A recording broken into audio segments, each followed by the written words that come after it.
जैसे अपना घर छोड़कर आप और हम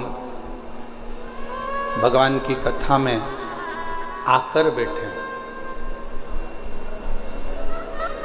उसी तरह अपने विषयों को, अपनी आसक्ति को, अपनी तृष्णा को, अपने अहंकार को थोड़ा दूर छोड़कर भगवान की शरणागति में आकर बैठना है।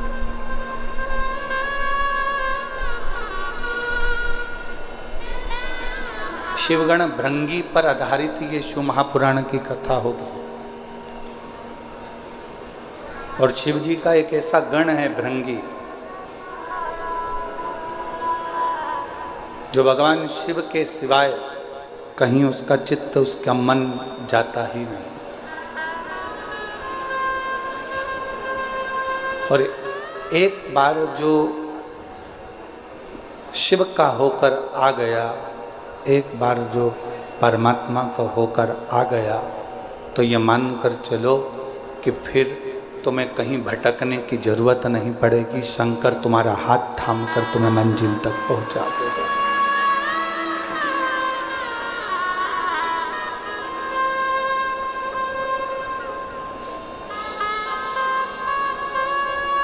हमने कथा के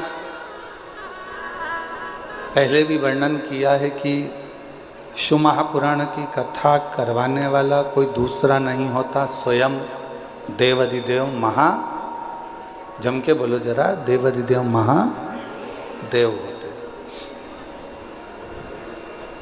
और आज वास्तव में कथा के यजमान भी महादेव महाराज ही हैं।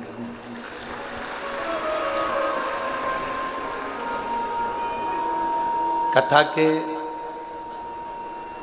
करवाने वाले भी महादेव जी हैं और कथा बाचने वाले भी महादेव जी हैं और कथा सुनने वाले भी महादेव जी हैं।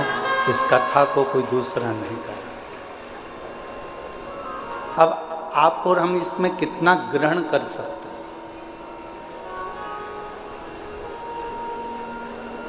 आप और हम इसमें से कितना ले सकते हैं? कितना अपनी जिंदगी में उतार सकते हैं, कितना प्राप्त कर सकते हैं, या आप और हमारे ऊपर निर्भर करता है।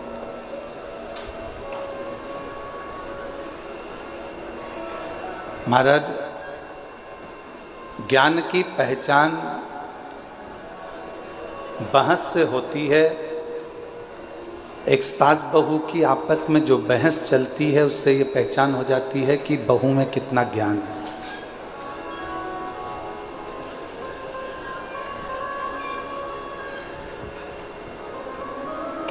परिवार के किसी व्यक्ति की बहस चलती है तो उससे ये मालूम पड़ जाता है कि कौन के परिवार में कितना ज्ञान है।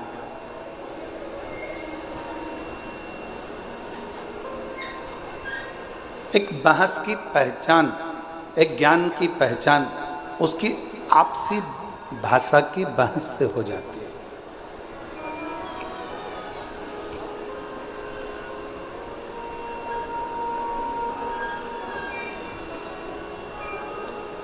आप में कितना ज्ञान है, ये आप किसी से तर्क कर रहे हो, वितर्क कर रहे हो, किसी से बातें कर रहे हो, किसी से बोल रहे हो, बहुत जल्दी पहचान में आ जाता है कि आपके अंदर कितना ज्ञान है, कितना ज्ञान भरा हुआ है, कितना ज्ञान आपके अंतर्गत समाहित है, कितना ज्ञान आपके अंतर्गत है। और यदि इंसान की पहचान करना है तो उसकी पहचान करने के लिए बहुत सारे धन, वैभव, संपदा, सत्ता, दौलत की जरूरत नहीं पड़ती। उसकी वाणी, उसकी बोली उसकी पहचान करा देती है कि उसमें कैसा इंसान है, कैसा व्यक्ति है और कैसा उसका व्यक्तित्व है।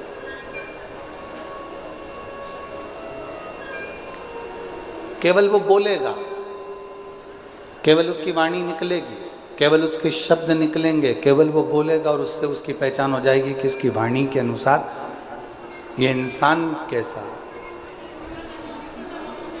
अब उसको परखने की जरूरत नहीं है, उसको बहुत जानने की जरूरत नहीं, उसको बहुत देखने की जरूरत नहीं, केवल उसको उसकी वाणी, उसकी शब्द, उसकी बोली ही उसकी पहचान बता देती है।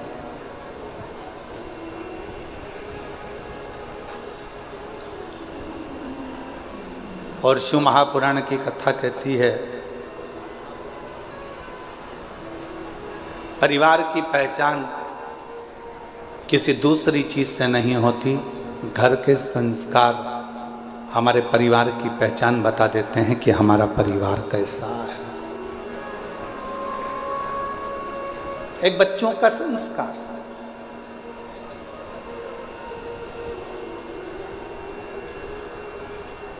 एक प्रसंग याद आता है, और ये केवल कोई कथा नहीं है, ये ओरिजिनल प्रसंग है जिसको हमने अखबार में पढ़ा था, शायद 4-6 साल पुराना हो सकता है।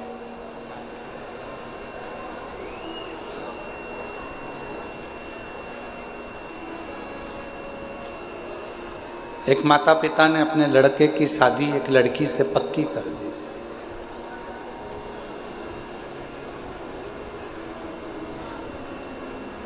दिखने में सुंदर है लड़की, अच्छी है, श्रेष्ठ है, सुंदर है, पढ़ी लिखी भी है।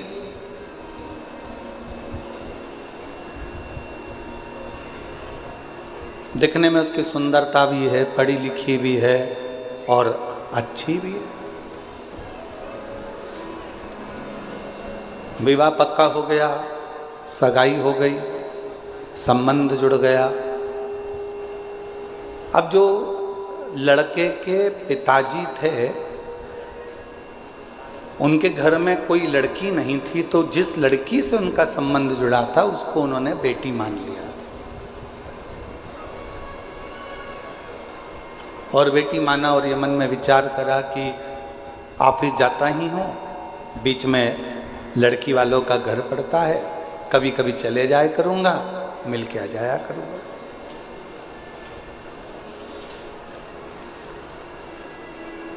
ये कोई कथा नहीं है, हमने अखबार में पढ़ा था, 6 साल 8 साल पहले का एक प्रसंग है जो आपको श्रवण करा।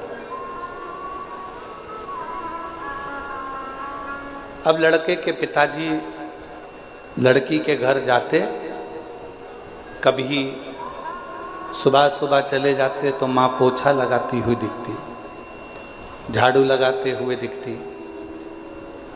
इतने में तुरंत लड़के के पिताजी ने लड़की की माँ से पूछा, आप पोछा लगा रही हो?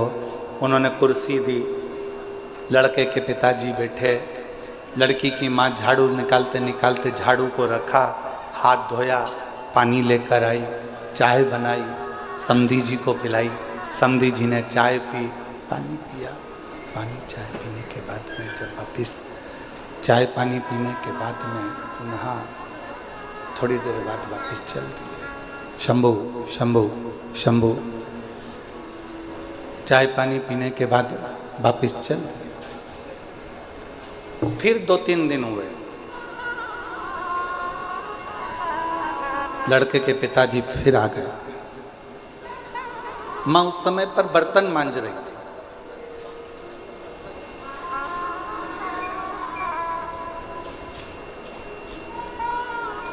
ससुर जी ने पूछा, समधी जी ने पूछा, क्यों साहब समधी जी कहाँ गए? कहा वो काम से गए। बेटा काम से गया, बेटी अंदर है। अच्छा। समधी जी के लिए बर्तन मांगते मांगते छोड़कर फिर वो चाय लाई, पानी लाई, समधन ने चाय पानी पिलाया। समधी जी फिर चले गए। 1.5 महीने के बाद फिर समधी जी आई। समधन कपड़े धो रही थी, आवाज़ लगाई, दरवाज़ा खोला, फिर आए, फिर पूछा सब कहाँ हैं? तो कहा कोई वहाँ, कोई वहाँ, कोई वहाँ। हाथ धोया, पानी लाई, कुछ नाश्ता बना के रखा था, नाश्ता लेकर दिया। 15 दिन के बाद फिर समधी जी आए, सास ने लड़की की माँ ने फिर वैसा के वैसे किया। अब समधी जी ने एक पत्र लिखकर भेजा कि हमारी तरफ से ये रिश्ता कैंसिल करा जाता है, हमको ये संबंध नहीं रखना, हमको ये रिश्ता नहीं रखना। लड़की के माँ बाप ने पूछा, साहब आपका हमारा इतना अच्छा प्रेम है, संबंध है, फिर आप लड़का लड़की का ये संबंध क्यों नहीं रखना चाहते? तो लड़के के पिता ने पत्र भेजकर लिखा, हमें हमारे घर में बहू चाहिए जो अपने माँ बाप का आदर करती हो, वो आदर अपने सास ससुर का करे। अगर माँ घर में बर्तन मांज रही है और बेटी घर में मोबाइल चला रही हो, माँ कपड़े धो रही हो और बेटी लैपटॉप चला रही हो, माँ झाड़ू लगा रही हो और बेटी अपने कमरे में सो रही हो, माँ पूरे घर का काम कर रही हो और बेटी आराम से बैठकर अपने कमरे से बाहर ना निकल रही हो, तो हमको टेबल पर सजाने के लिए गुलदस्ता नहीं चाहिए, हमको बहू चाहिए, हमको बहू चाहिए। खूब पढ़ाओ बेटियों को। यशु महापुराण की कथा कहती है, शंकर जी की 6 लड़कियों को शंकर जी ने अलग अलग गुरु के गृह में पढ़ने के लिए भेजा था। शायद दुनिया का पहला पिता होगा जो अपनी बेटी को शिक्षा अध्ययन करने के लिए भेजे थे, वो देवाधिदेव महादेव थे, वो भगवान शंकर थे, वो भगवान शिव, वो उघड़दानी देवाधिदेव महादेव भगवान शंकर थे। खूब पढ़ाओ बेटी को, अच्छी एजुकेशन दिलाओ बेटी को, अच्छा कॉलेज दिलाओ बेटी को, अच्छे स्कूल में पढ़ाओ बेटी को, तुम्हारी कैपेसिटी से ज़्यादा अध्ययन कराओ बेटी को। पर निवेदन है, अपनी घर की बेटी को एक संस्कार जरूर देना कि अगर माँ थकी हुई दिख रही हो तो बेटी कहे, मम्मी भले मैं ऑफिस से आई हूँ, तुम बैठो, मैं चाय बनाकर तुम्हारे लिए भी लाती हूँ और मेरे लिए भी लेकर आ। माँ आप रुको, थोड़ा काम मैं करती हूँ, आप बैठे रहो, मम्मी टेंशन मत लो, मैं कर दूंगी ना, हो जाएगा ना, चिंता मत करो, चलो बैठो, पापा चिंता मत करो। जिस घर की बेटी का संबोधन, जिस बेटी के घर के शब्द अपने माँ बाप के लिए इस तरह के निकलते हैं, समझ लेना वो बेटी अपने ससुराल में थोड़ी तंगी में भी अपनी जिंदगी का बसर सही से कर सकती है, कर सकती है। थोड़ी तंगाई आएगी, थोड़ी तकलीफ आएगी, पर उसमें भी वो अच्छे से जिंदगी का बसर कर सकती है, जिंदगी श्रेष्ठ जी सकती है। आज के जमाने में हम सहनशीलता नहीं दे पा रहे।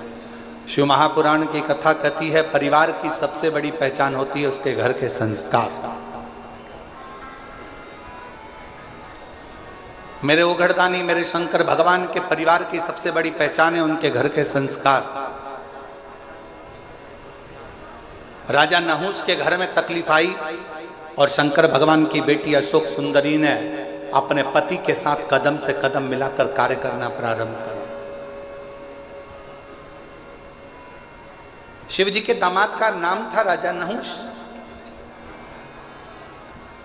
शंकर जी की बेटी राजा नहुष के साथ ब्याही थी।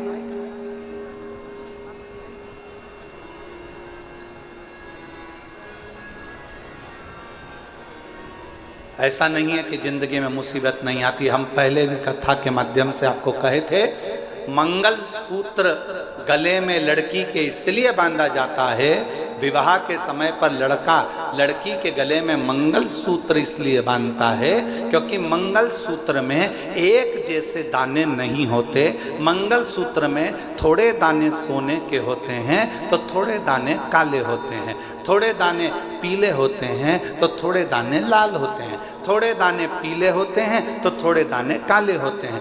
लड़की के गले में लड़का शादी के समय पर मंगलसूत्र इसलिए बांधता है कि जैसे मंगलसूत्र में आधे दाने पीले, आधे काले, आधे सोने के, आधे मोती के होते हैं, उसी तरह हमारी जिंदगी एक जैसी नहीं चलती। शादी के बाद कभी खुशियां भी आएंगी तो कभी गम भी आएगा, कभी दुख भी आएगा तो कभी सुख भी आएगा। एक जैसा जीवन नहीं रहेगा। पर आखिरी में मंगल सूत्र में एक बड़ा सा पेंडिल होता है और शिव महापुराण की कथा कहती है जब संघर्ष के दिन, अच्छे और बुरे दिन निकलते निकलते थक जाते हैं, तब एक समय पर अच्छी जिंदगी का पेंडिल तुम्हारी किस्मत में आ ही जाता है। तुम्हें घबराने की जरूरत नहीं, तुम्हें घबराना।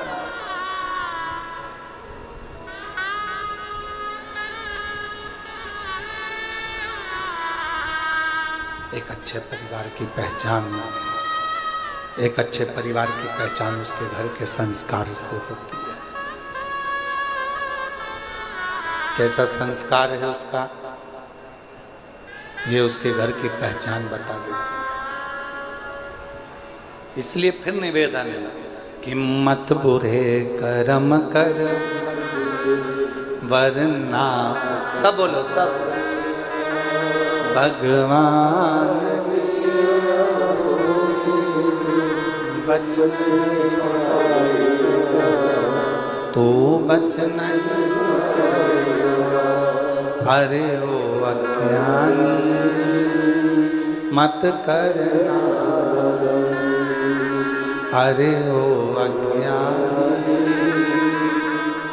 मत करना, तेरे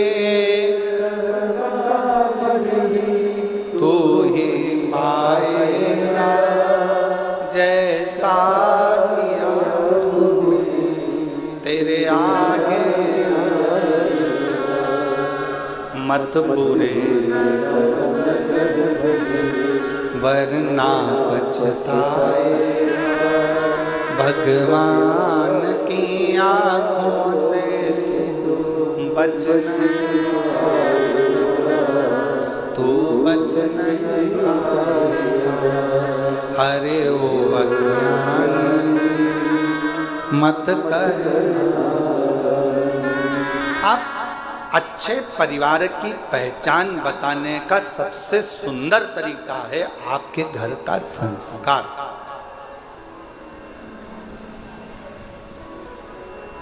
आपके घर का संस्कार कैसा?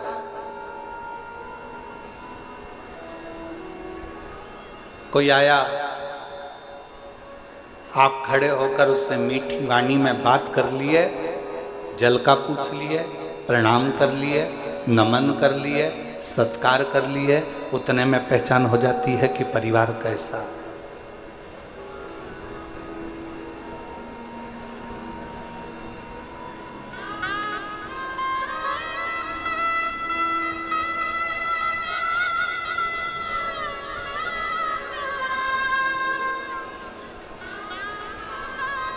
कौन बना रहा है भोजन, कौन दे रहा है सेवा? महादेव महाराज जी प्रणाम करते हुए कहूँगा आपको, हो सकता है कि घर के लोगों को लगे, कल हम जब आए और आने के बाद ऊपर कक्ष में गए, हम प्रसाद पा रहे थे तो हमने बच्चों से पूछा कि प्रसाद किसने बनाया है? तो बच्चे बोले कि महादेव महाराज जी के ही यहाँ से, उनके ही परिवार की, उनकी ही माता जी और उनकी ही धर्मपत्नी आदि जो परिवार में बेटी और परिवार के सदस्य हैं, वही प्रसाद बना। तो हमने ललित महाराज जी को तुरंत कहा कि उनको धन्यवाद देना कि इतने आदरणीय होने के बाद भी उन्होंने अपना रसोई घर नहीं छोड़ा और प्रसाद बनाने की क्रमता जारी रखी, उसके लिए साधुता।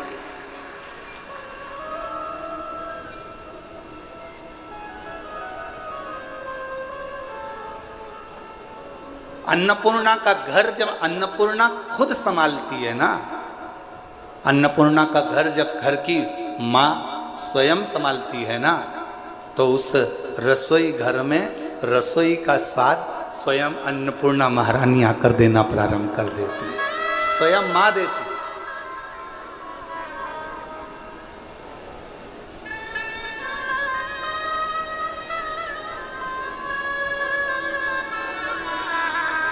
और यही प्रभु की कृपा है। हम हर जगह कथा करने जाते हैं तो कहीं ना कहीं हमको कहना पड़ता है कि कहना कि सब्जी में मिर्ची की मात्रा कम करो, कहना पड़ता है सब्जी में ये मात्रा ज़्यादा करो, कोई मात्रा कम करो।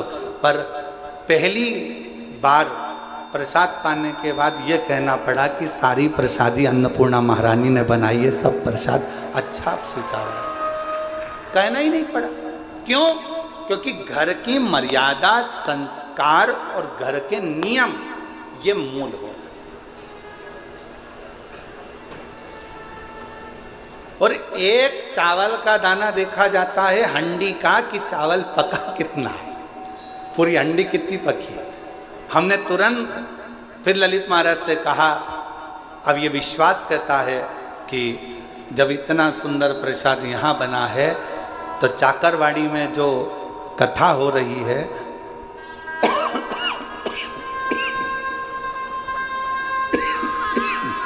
उसके भंडारे का प्रसाद भी बड़ा सुंदर बन रहा होगा और सब आराम से प्रेम से पा रहे हैं।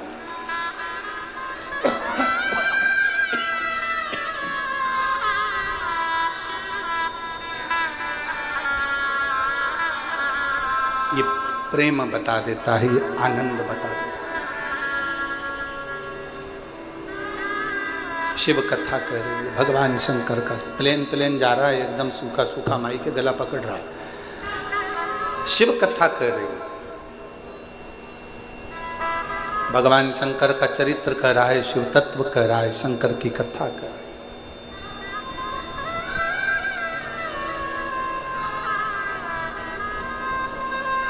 आपके घर के संस्कार बता देते हैं कि परिवार कैसा है। आपकी बोली बता देती है इंसान कैसा है। आपकी बहस एक दूसरे के प्रति तानाकसी बता देती है कि आपका ज्ञान कैसा है।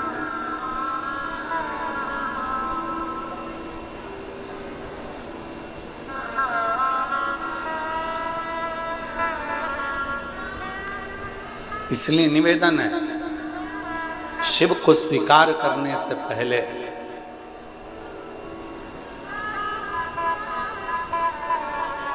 शिव को स्वीकार करने से पहले सदगुरु श्री संत ज्ञानेश्वर माउली जी की इस पवित्र धरा से कहूँ मैं आपको कि शिव को स्वीकार करने से पहले अपने भीतर के अहंकार को, अपने भीतर की अभिमतता को, अपने भीतर के अहम को तुम्हें दूर फेंकना पड़ेगा। तब आपके भीतर शिव तत्व प्राप्त कर सकते, तब शिव को अपने अंदर आप बिठा सकते। कितना कठिन। देवराज नामक का ब्राह्मण कुल में जन्म ले लेता है, ब्राह्मण कुल में पैदा होता है, ब्राह्मण कुल में रहता है, ब्राह्मण के घर में जन्म लेता है, ब्राह्मण के कुल में जन्म लेता है और आखिरी में वो अपने पथ से भ्रष्ट हो जाता है।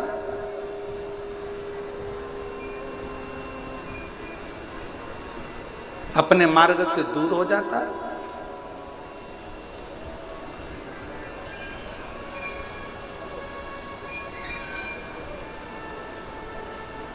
जरूरी नहीं है। एक साधारण से परिवार में चर्मकार जी के घर में भी एक बालक जन्म लेते हैं। संत श्री रविदास जी महाराज चमड़े का जूता बनाते बनाते भी संतों की श्रृंखला में प्रथम गिनती में आ जाते हैं। वो संत श्री रविदास जी हो जाते हैं।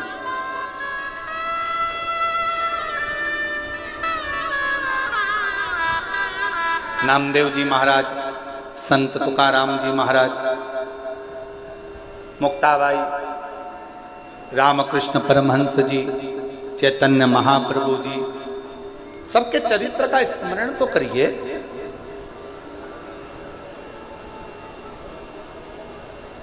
संत श्री नामदेव जी महाराज को एक बार रोक लिया गया, कीर्तन कर रहे थे, विठ्ठल विठ्ठल विठ्ठल विठ्ठल लगे हुए, अपनी भक्ति में अलमस्त नामदेव जी महाराज। राम कृष्ण हरि जय राम कृष्ण राम कृष्ण राम कृष्ण राम कृष्ण हरि जय राम कृष्ण हरि राम कृष्ण हरि जय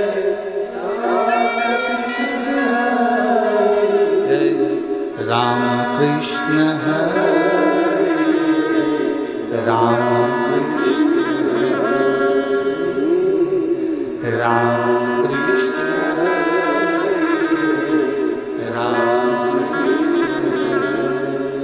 पावन पावन नाम राम कृष्ण हरि पावन पावन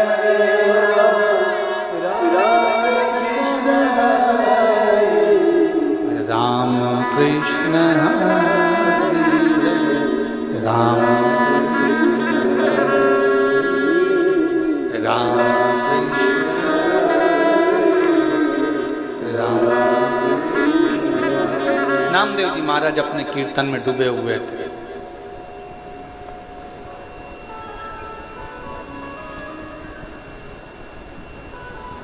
जो भगवान को मानता ही नहीं था, जो कभी भगवान पांडुरंगा को जानता ही नहीं था, जो कभी हरि विठ्ठल का स्मरण करता ही नहीं था, जिसने कभी मंत्र जाप नाम जाप कीर्तन किया ही नहीं था, उसने नामदेव जी को कीर्तन करते करते रोक दिया। एक बार रोका, नामदेव जी महाराज नहीं रुके, वो अपनी मस्ती में गुनगुनाते रहे, राम कृष्ण राम राम कृष्ण राम राम कृष्ण हरि जय राम कृष्ण हरि जय राम कृष्ण हरि राम राम कृष्ण राम। फिर रोका नामदेव जी महाराज को, और जैसे नामदेव जी महाराज को रोका तो नामदेव जी महाराज अपनी कीर्तन में डूबे।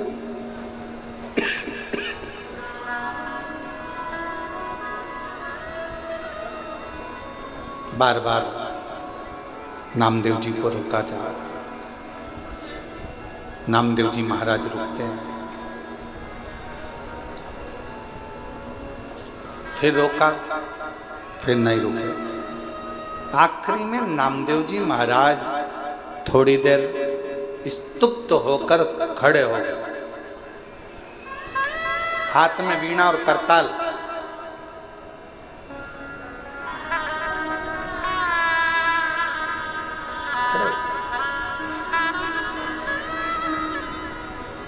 क्या है भाई, तुम मुझे कीर्तन क्यों नहीं करने देते? मेरे कीर्तन करने से तुम्हें तकलीफ क्या है? मेरे कीर्तन करने से तुम्हें कष्ट क्या है? नामदेव जी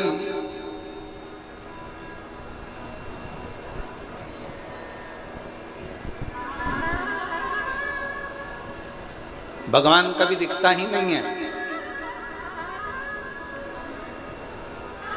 तो फिर कीर्तन किसका कर रहे हो?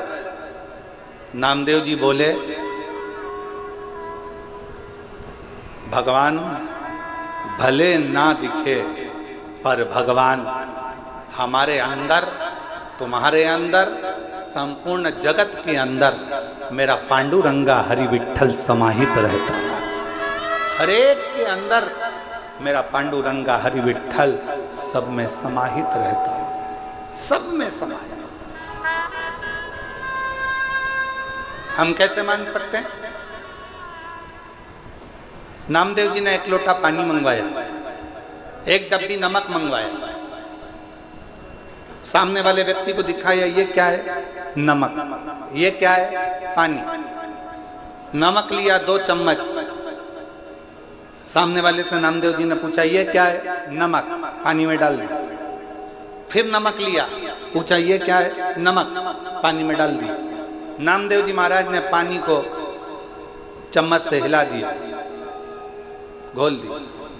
अब नामदेव जी महाराज ने पूछा बता इसमें नमक कहां गया? सामने वाले ने कहा कि इसमें नमक तो घुल गया, नमक इसमें चला गया। अब तो इसको उकाल ले, गरम कर ले, तपा ले, तो भी इसमें नमक मिला की मिला ही रहेगा। नमक दिखता नहीं है, पानी में घुल जाता है। उसी तरह मेरा हरि विठ्ठल भी दिखता नहीं है। जब मानव जन्म लेता है उसमें शिव तत्व समाहित घुला हुआ होता है।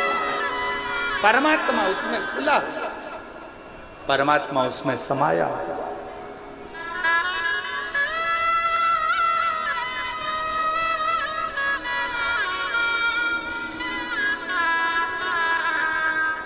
और उस परमात्मा को जानने के लिए कुछ नहीं करना, हमें देखना नहीं है, परमात्मा को महसूस करना। भगवान हमारे अंदर है कि नहीं, इसको महसूस करने के लिए ही हमारा कीर्तन, भगवान का मंत्र जाप, शिव महापुराण की कथा, भगवान का स्मरण, भगवत नाम, भगवान की कथा, ये सब हो।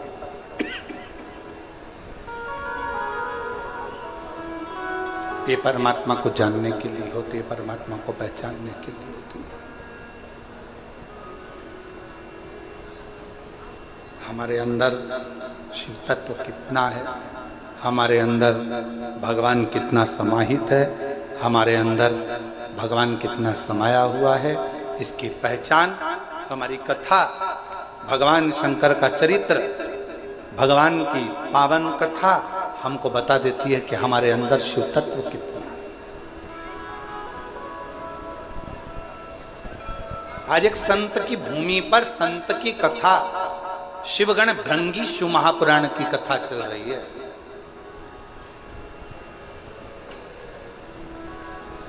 और कितना विचित्र शिव भक्त होगा, जरा विचार करिएगा।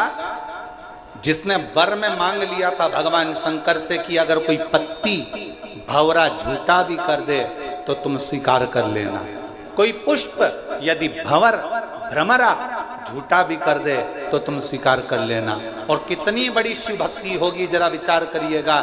भगवान को चढ़ने वाला फूल अगर धो लिया जाता है, उसको धो देते हैं, तो भगवान उस फूल को स्वीकार नहीं करता।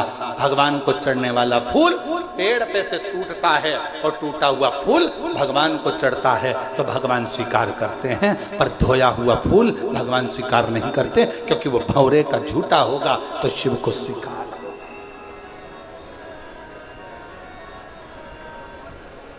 कितना विचित्र कथा है।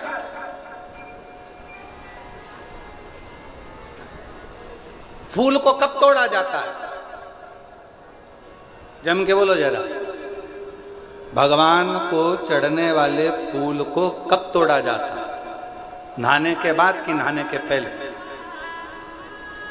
बोलते जाओ, उत्तर दो जल्दी। चाकरवाड़ी में बैठे हो, जरा अच्छी दमदारी से उत्तर दो। महाराष्ट्र वाले इतने धीमे बैठे रहेंगे तो हो गया कल्याण पूरे देश का। सारी बुलंद आवाज तो महाराष्ट्र से ही गूंजती है, जैसे छत्रपति संभाजी के लिए गूंजी थी।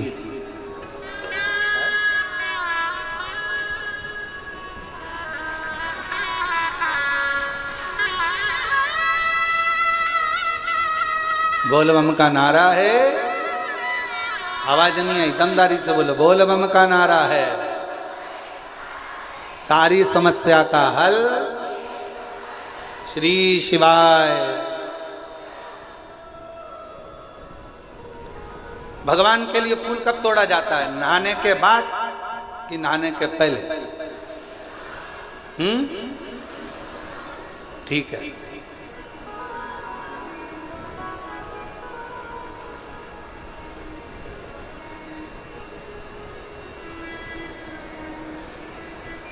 चलो अब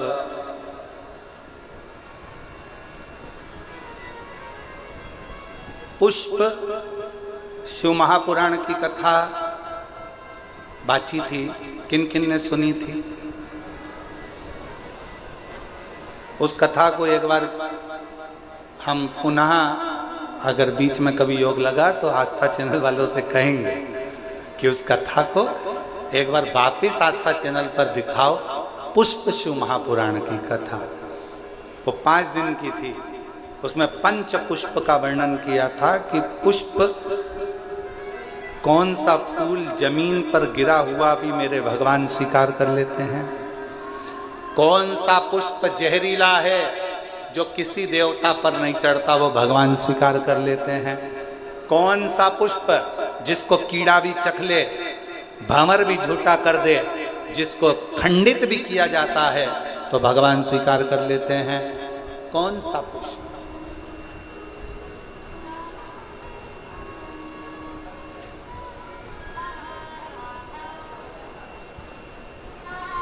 कौन सा पुष्प? शिव कथा कह रही भंवर का झूठा, भंवरे का झूठा स्वयं भृंगी ऋषि ने, भृंगी बाबा ने भगवान शिव से अगर कोई वर मांगा था तो यही मांगा था कि भंवरे का झूठा भी अगर कोई पुष्प है, भ्रमर का झूठा भी है, और कोई स्नान करा नहीं करा, कोई नहाया नहीं नहाया, और हे देवाधिदेव महादेव, उसने अगर तुम्हारे लिए डाली में से पुष्प को चुन भी लिया ना तो उसके पुष्प को आप स्वीकार जरूर करना। शंकर ये नहीं देखते कि तुम स्नान कर कर पुष्प तोड़े।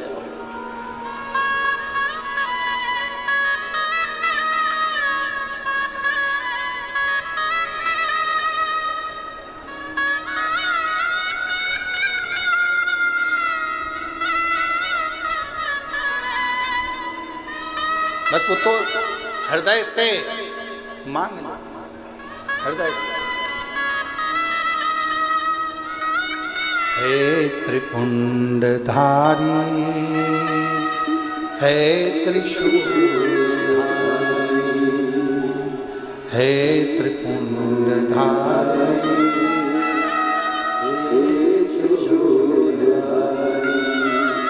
अपनी शरण में हमको अब ना लीजिए, अपनी शरण में हमको हे ना लीजिए,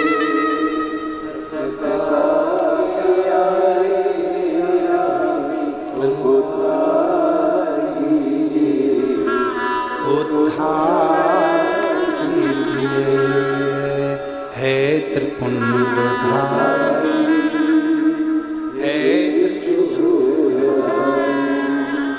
चरणों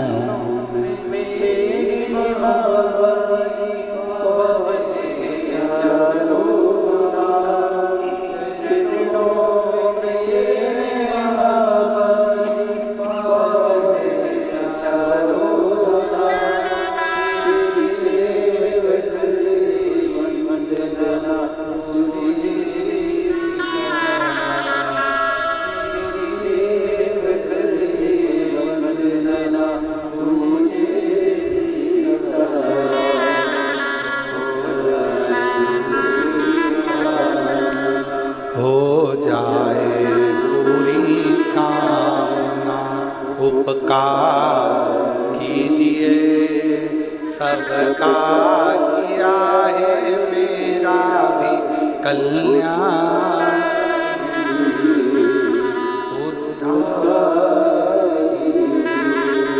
हे त्रिपुंडधारी, हे त्रिशूलधारी। भगवान ये कभी नहीं देखता कि तुम स्नान कर कर पुष्प तोड़े कि स्नान के बाद पुष्प तोड़े। भगवान ये देखता है कि तूने मन कितना पवित्र रखा।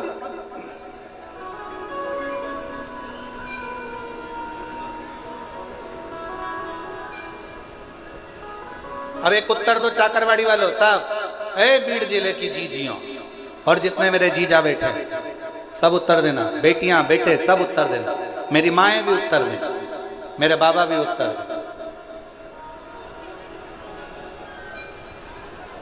मरने से पहले भगवान का नाम लेना जरूरी है कि नहाना जरूरी है? मरने के पहले, मैं मरने की बात नहीं पूछ रहा हूं, मरने के पहले भगवान का नाम लेना जरूरी है कि नहाना जरूरी है? चलो बोलो, जल्दी जल्दी बोलो। भगवान का नाम लेना जरूरी है। अब तुम्हारे पास में दो ऑप्शन सजाएं कि नहीं बहुत बदबू आ रही है, पहले मैं नहा लूं फिर मरूंगी, राम नाम बाद में लूंगी, कृष्ण नाम बाद में लूंगी, शिव नाम बाद में लूंगी, भगवान का नाम बाद में नहीं। प्राण छूटने वाले हैं, अंतिम क्षण चल रहा है, कोई नहीं देखेगा कि तुझे हॉस्पिटल में पड़े हुए कितने दिन हो गए, कितने दिन से तूने स्नान नहीं करा, कितने दिन से तू नहाया नहीं, कितने दिन से तूने ब्रश नहीं करा, कितने दिन से तू कभी स्नान नहीं कर पाया, कोई नहीं देखेगा। हर व्यक्ति एक बात कहेगा, अंतिम क्षण है, राम कहो अंतिम क्षण है, कृष्ण कहो अंतिम क्षण है, पांडुरंगा हरि विठ्ठल कहो अंतिम क्षण है, शिव का नाम लो अंतिम क्षण है, भगवान को याद करो।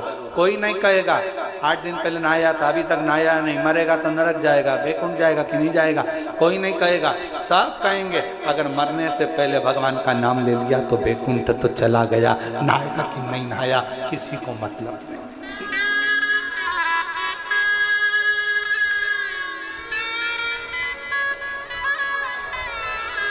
कोई नहीं जानेगा।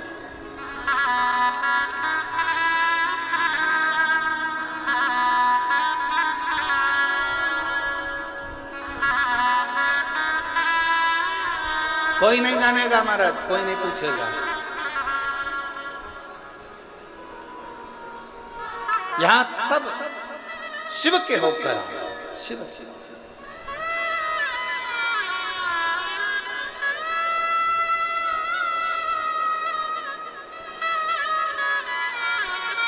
शिव की शरण में आ जा,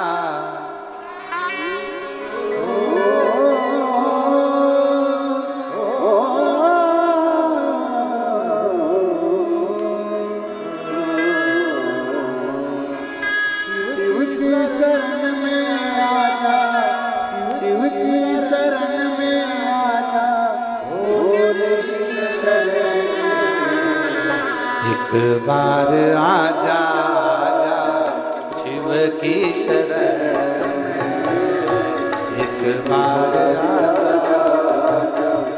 शिव की शरण में आजा, शिव की शरण में आजा, शंभो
वो त्रिपुरारी है।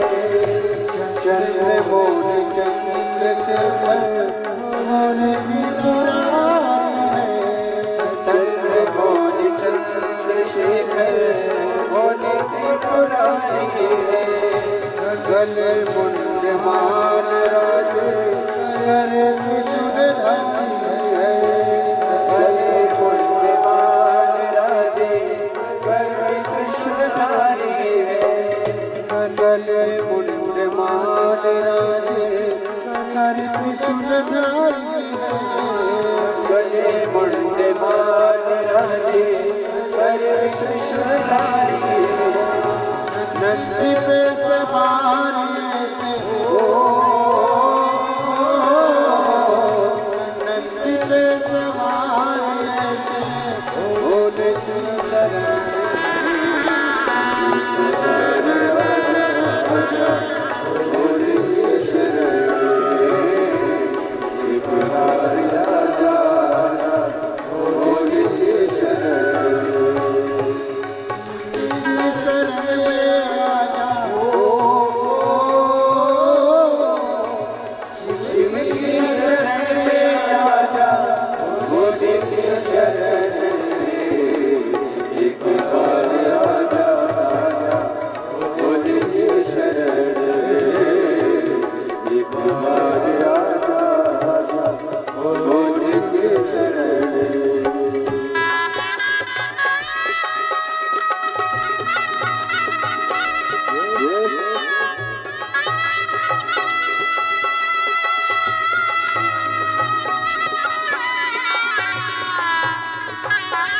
दुखड़े सुनाता हूँ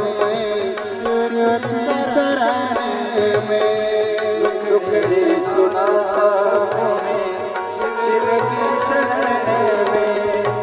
कष्ट कष्ट सुनाता मैं शिव की शरण में कष्ट सुनाता मैं शिव की शरण में दुख दूर होते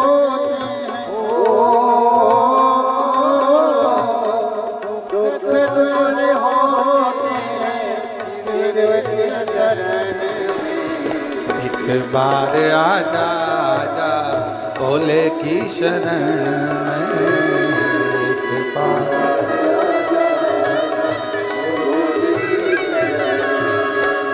शिव की शरण में आजा शिव की शरण में आजा भोले की शरण में एक बार आजा आजा भोले की शरण में एक बार ओ एक बार आजा आजा भोले की शरण में एक बार ओ शिव की शरण में आ जाओ शिव की शरण में आजा भोले की शंभो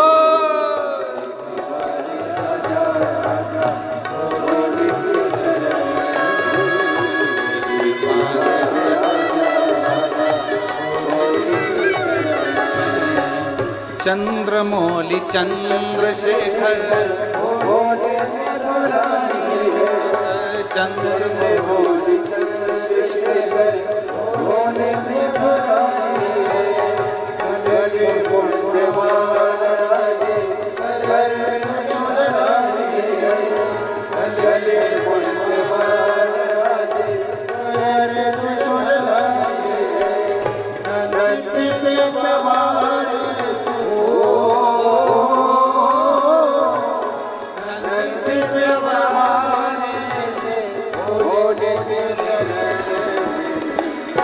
बार आजा आजा भोले की शरण में एक बार आजा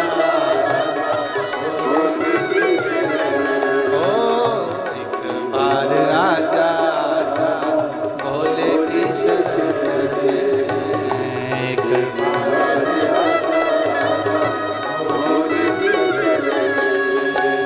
भोले की शरण में आ जाओ भोले की शरण में आजा बाबा की शरण में एक बार आजा आजा भोले की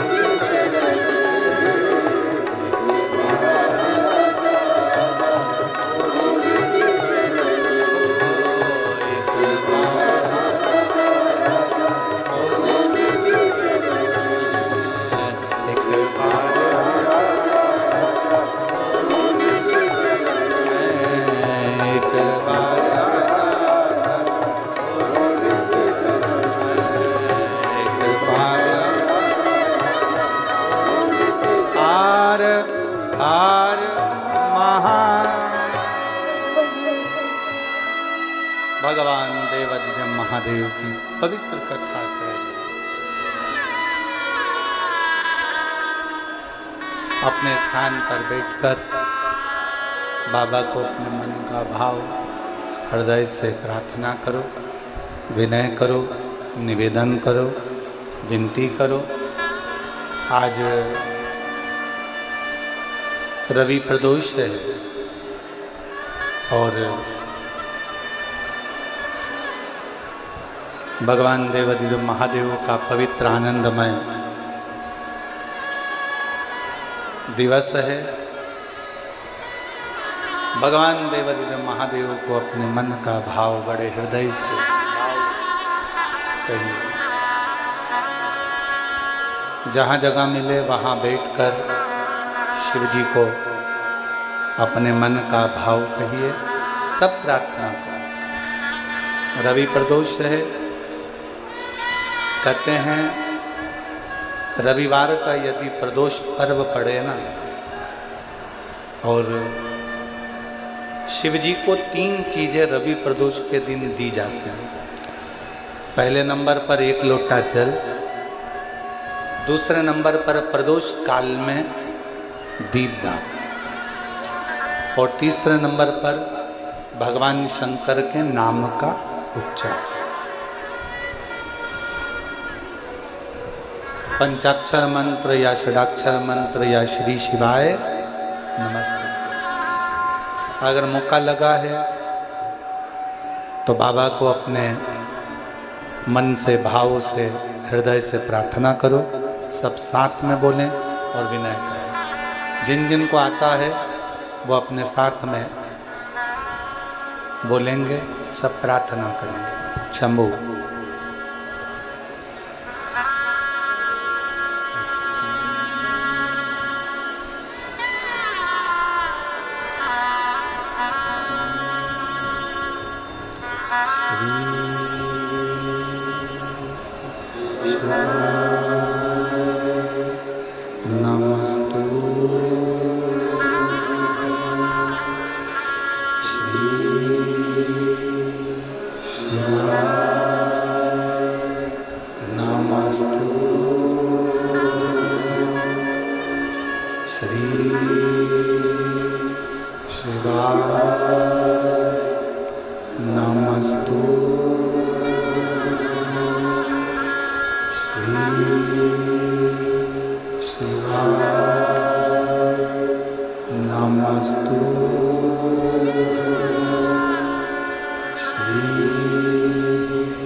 भगवान देवादिदेव महादेव, भगवान शिव, ओगड़दानी, त्रिकालदर्शी, कैलाशी, अविनाशी भगवान शंकर की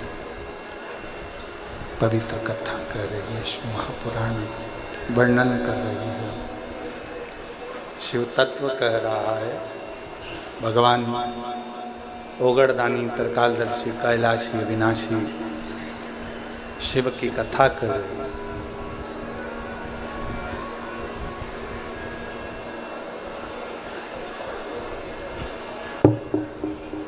हरि विठ्ठल, पांडुरंगा, शिव, नारायण आप में और हम में, सब में समाये।